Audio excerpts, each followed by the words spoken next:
following message is transmitted by request of the St. Louis Police Department. A CSX train has derailed on Merchants Bridge, over the Mississippi River.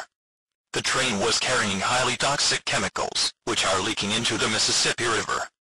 The St. Louis Police Department advises all small watercraft and recreational water vehicles to find safer harbor and stay away from the site of the derailment.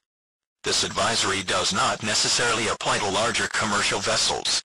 Swimming in the river will be prohibited under any circumstance. If you believe that you may have been contaminated, seek medical attention immediately. Tap water has not been contaminated and is still safe to drink. Repeating, a CSX train has derailed on Merchants Bridge, over the Mississippi River. The train was carrying highly toxic chemicals, which are leaking into the Mississippi River. Stay tuned to this or other media outlets for more information.